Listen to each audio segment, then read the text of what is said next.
Happy Freaky Friday from the Podcast Daily. That's Bill Landis, Jeremy Birmingham, and I'm Austin Ward. And it is time to take Freaky Friday to the next level. We're going to get meta, and we're going to talk about freaks. The freakiest athletes that you saw on day one of training camp. Go, Berm. Rapid fire. Sonny Styles. Okay. Oh, I got to stop letting him go first. Yeah. That's on me. That's on me, America. I apologize. He's just very different. And I'm going to say this, and this might sound like I'm just, pulling at things that aren't there. Number 6 sucks. Like, let's get him in something more intimidating. You want what do you want him to be in? I don't know. I want him in like 11 looks pretty good on another freak. Yeah. I don't know. Just not 6. I think like 9. Like there's no 9 on defense, right? Not that I can think of. I think he'd look better in 9. Maybe. I just don't think 6 is an. Was he 6 in high school? No, he wore number 3. Oh, 3 looked cool. Yeah, but it's just not intimidating enough for what he does on the field. What about like a 54? Nah, that's an ugly number.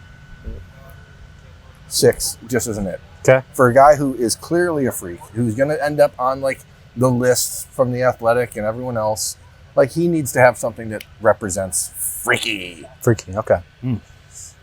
But I don't. All right.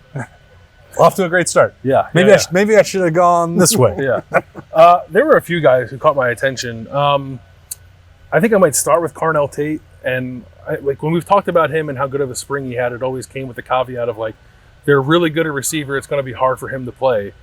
And the more we get to watch him, the less I believe that.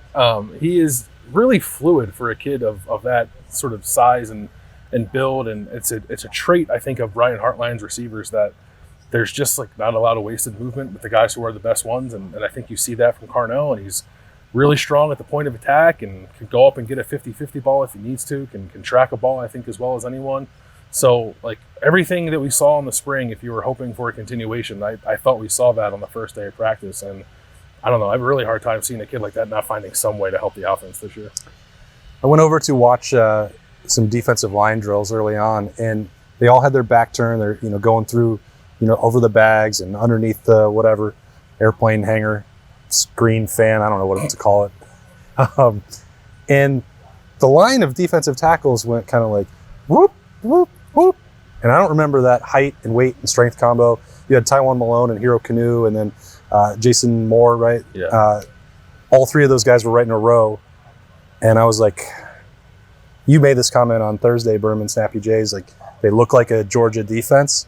Those are massive physical presences. They're freaky. And I was thinking about the days and remember when Robert Landers used to be playing in the middle of the defensive line? Like, love you, BB. Love BB. Love all of his insight and his motor. But, I mean, these dudes are like 7 inches taller than him and 30, 40 pounds, and they were still moving. Yeah. It was impressive. But it was just last year that you have Teron Vincent in the middle. I mean, even the guys like Ty Hamilton returning, like Ty Hamilton's a big kid. He's 6'4", 300 pounds. And then you have now 6'5", 310 in Malone, 6'6", 320 in Jason Moore, and Hero Canoe at 6'5", 305. Like Caden McDonald at 6'2", 335. Like these are monsters. And like we've talked a lot about Larry Johnson on this show and on others in the last couple of years, and how the defensive line maybe hasn't been as good as it had been when you have, well, guess what? When you don't have Joey Bosa or Nick Bosa or Chase Young, your defensive line is not going to be as good, right? That's true. But you can help the edges by having really badass dudes in the middle, and they have them on this roster more than they've had at any point. Yeah, I think when Tyleik Williams left, checked out of practice pretty early on Thursday, and then you went right to Tywone Malone, it was like, ooh, that looks like a really impressive move there. And then you can rotate in some of these guys behind if need be. But, that's not to take anything away from Ty Hamilton. It's just when you're talking about the guys who immediately catch your eye and the physical development, or in Moore's case, showing up absolutely ready to go, that caught my attention, because I think when we watched the defensive tackles in spring, and Larry Johnson would say, well, I think there's a lot of depth there. And like, really? There's only these 3 guys that you could project really playing. That's not the case now. And I think that the competition will be really interesting to watch there, because Ryan Day seems intent on paring down this rotation. You go back and listen to his comments on Wednesday that the best players are prepared in training to play the most amount of snaps and that they need to make that impact over the course of a game. So I know what that means for JT Tuimoloau and Jack Sawyer, potentially, maybe Kenyatta Jackson. But if that also is going to apply to Mike Hall and whoever is next to him, not sure what that means for that snap count there, because it could get a lot more competitive. Yeah, I think that is probably more competitive than I would have assumed. Like Mike Hall is Mike Hall, but that second spot, we talked about like Ty Hamilton's consistency is probably his best attribute, and it served him really well last year. He's a good player, but as Berm said earlier in the week, like the ceiling is probably not quite as high as a Tywone Malone, or probably even if the freshman, Jason Moore and Katie McDonald. Not to say that they're ready now, but I think they can push maybe Ty and vice versa to get the best of everybody. And then it's a question of how, I guess, expansive that rotation gets. I think, if you have 4 or 5 who are really good, I think you can find a way to do that and do it the right way. It's just a matter of can it get there. I don't think that rotation is like even excessive rotation is bad if the players you're rotating in are as good as the players you're rotating off. Right. And the problem a year ago was that the guys who were coming into the game in place of in place of JT Tuimoloau, for example, or Michael Hall, they're not as productive, and therefore you're actively taking a step back. And so if you have a group like this defensive tackle group right now, where I think that there's 5 guys who are all pretty darn good, that's good. Like, that's not a problem. So I think the entire interior defensive line is a major, major plus from a year ago, period. Like, that's a group, that's a position that has been transformed. All right, he took Sonny. Are you just going to talk about CJ again, or? I'm not actually. I was actually checking the roster to see what Dallin Hayden's listed weight was. It's still 205, but I think he's bigger than that. I know he put some weight on after the season in the winter leading up to the spring because he felt like he needed that to be more of an every down kind of player in the Big Ten. He looks like he's done even more to his body now, and like his burst I think is noticeably different. And maybe we said that in the spring, I can't remember, but there was a play we were watching, they were doing like a team run period, and it's not tackling obviously, but the way he got to the corner, planted, and then got vertical and like kind of found a seam in the defense, I just don't remember seeing. He did it last year, but this was like a bang bang, like much quicker than he did it at any point during last season. And like I don't know what that's going to look like with the Trevion Henderson, Amaya Williams, and Dallin Hayden, but and it's one day. I'm probably making too much out of it, but I think they have 3 guys who look like they could be fairly explosive running backs. And then you have Chip and Evan Pryor, who both proved multiple times on Friday, like they're out of the backfield. Those are weapons. Yeah. And you, as we said, like, how do you find a way to get all these guys into the field? How do you find a way? Like, one position where that's not a problem is corner. Like, you have your set 3, I think, with Jordan Hancock, Denzel Burke, and Davison Igbinosun. I want to talk about Igbinosun from a physical standpoint because I said it on Thursday, like, it's just like Jeff Okudah out there. You look at him and you're like, okay, Okudah's back. But the one I want to talk about is Denzel Burke, and I don't think physically he's altered that much about himself from a year ago to now. But we saw him in here getting extra reps on Thursday afternoon, which was not something we've seen from him in his first 2 years. I asked both quarterbacks I saw walking off the field on Thursday, like, who is the one defensive player that is giving you the most trouble? And they both said Denzel Burke.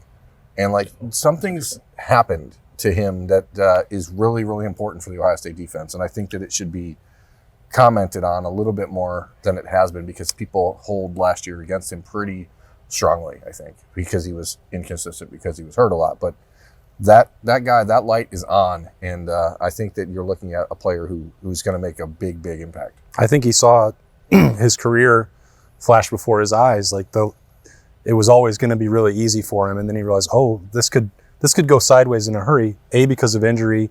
B, a couple bad plays, and everything. The opinions turn against you completely. The work ethic, I think, is. We talked about it in the offseason. He was a name that I heard over and over and over. Had the very good spring.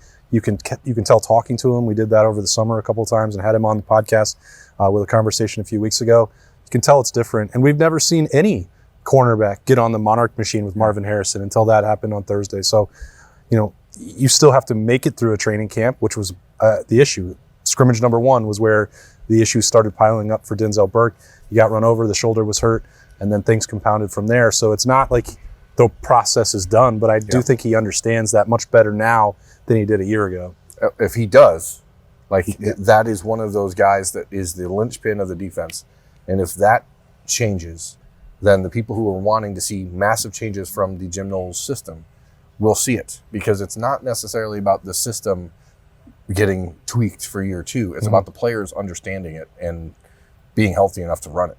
Yeah, Jim Knowles talked about that on Thursday too, especially with the corners. Like I think he phrased it as saying, and I guess it's simple, but if you eliminate those outside threats, then take everyone else as sort of the interior of the defense. You kind of do whatever you want. Last year they just weren't good enough at doing that in some key moments, and it bit them. But yeah, that corner group looks really good. And when you throw in like Calvin Simpson-Hunt and Jermaine Matthews, even like Ryan Turner, I thought he was playing some nickel too, but I thought Ryan Turner looked like he's made some physical progress as well. It's a group that you look at as a whole.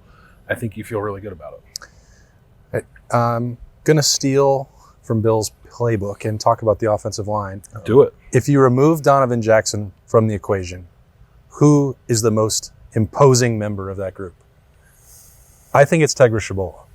And yeah, that's a good pick. Yeah.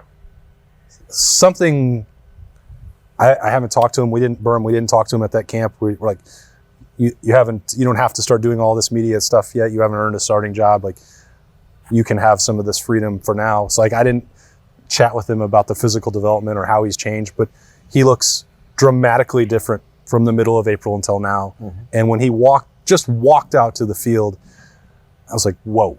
Yeah. That is a scary looking guy. And there's still, you have to learn technique to play offensive line. It's not just about being big and strong. Like, we know all of that is true. You know that better than anybody, Bill. I am big and strong. Big and strong and with great technique.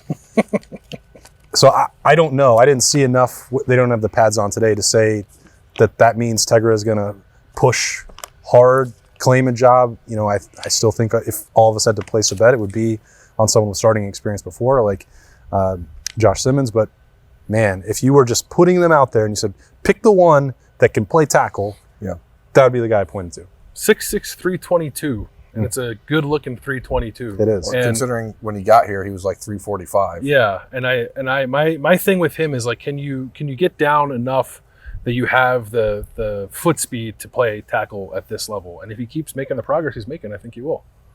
Okay. Yeah. Julian Fleming, to me, had a good day.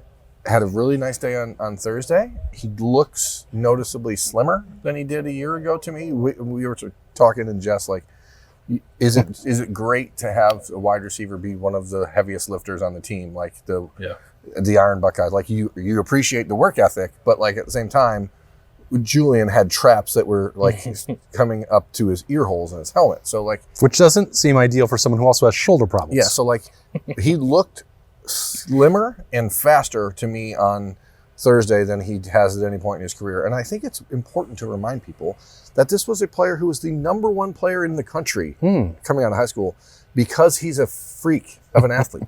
Yeah. Not because he was a great wide receiver. It's because he was 6'2" and 200 pounds and could run a 4.38 and do all, and because he is big and strong and like, but he's learned, I think, how to be a wide receiver finally. And like, maybe it looks a little different than you had it in your mind. And if he's able to stay healthy, again, that's sort of like the big asterisk on everyone that we're mentioning here. A lot of these guys, like, if he can stay healthy, like Julian Fleming can be a legitimate impact player in this offense that people are not going to talk about.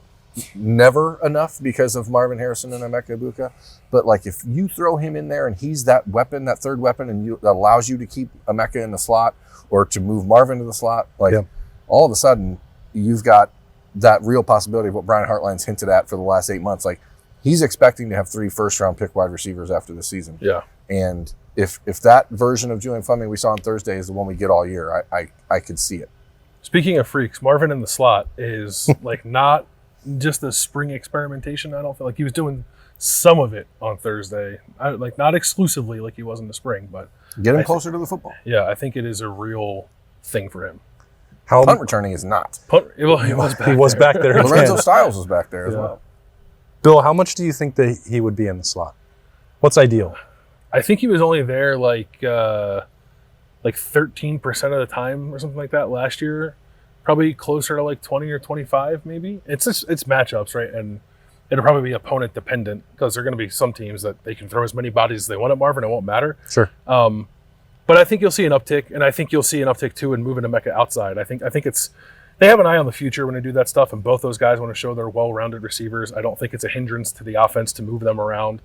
So I think you'll see a little bit more for Mecca outside and a little bit more for Marvin on the inside, but like nothing. It's not going to like flip, and Marvin's going to be slot all the time. Do you think we'll actually see jet sweeps because they ran a couple today or Thursday?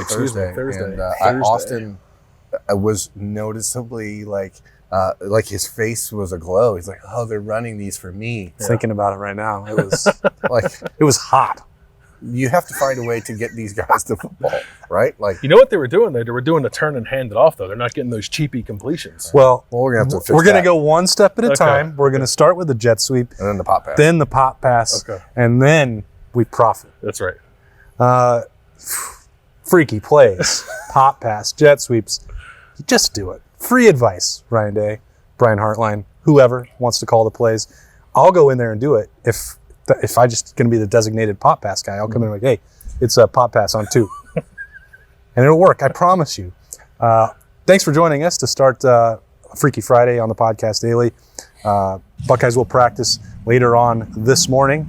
That 500 fans will be in the building for that. The media will not, so we won't have any Snappy Jays coming from that, but we'll be back in the Woody Hayes Athletic Center on Saturday to talk to Tony Alford and the running backs. So look for that coverage as training camp rolls along at Ohio State. For Bill and Berm, I am Austin. Thanks for joining us. We will talk to you later.